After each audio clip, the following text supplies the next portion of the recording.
Hi guys, nagre-review ako kasi exam namin. Awitin ko, isayaw mo. Oras ng recess.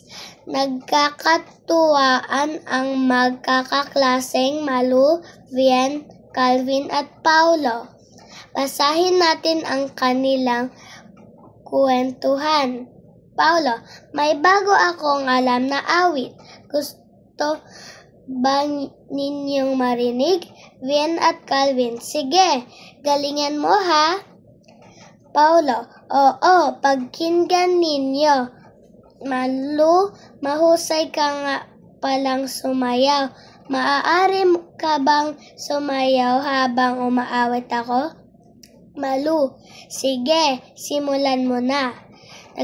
Nagsimula ng umawit si Paulo. Malu, ay, masaya ang awit na yan. Ganito lang ang sayaw dyan. Ikembot sa kanan, ikembot sa kaliwa. Ipalakpak ang dalawang kamay na nakataas at sabay ikot ng katawan. Vien at Calvin, gayahin natin si Malu. Sige, Paulo, ituloy mo lang. Tumunog na ang bell, hudyat, natapos na ang recess. Tumunog na ang bell, hudyat na tapos na ang recess. Masayang bumalik na sa kanilang silid-aralan ang mga bata. Inawit pa nila ang itinuro ni Paulo habang sila ay naglalakad. Mga alagad ng sining.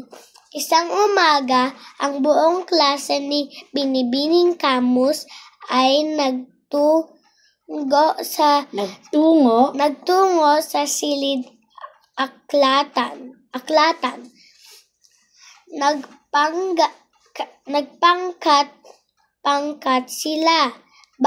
Bawat pangkat ay magbabasa tungkol sa mga kilalang Pilipino sa larangan ng sining.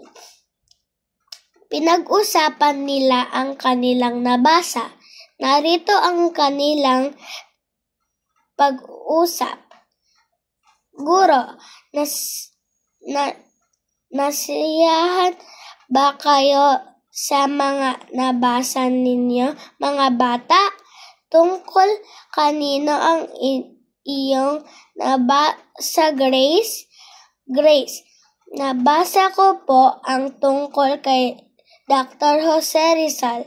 Isa rin po pala siyang mahusay na pintor. Guro, tama! Ang ating pambansang bayani ay magaling ding pintor. Maraming mga Filipino ay mahusay sa iba't ibang uri na sining. Kilala sila hindi lang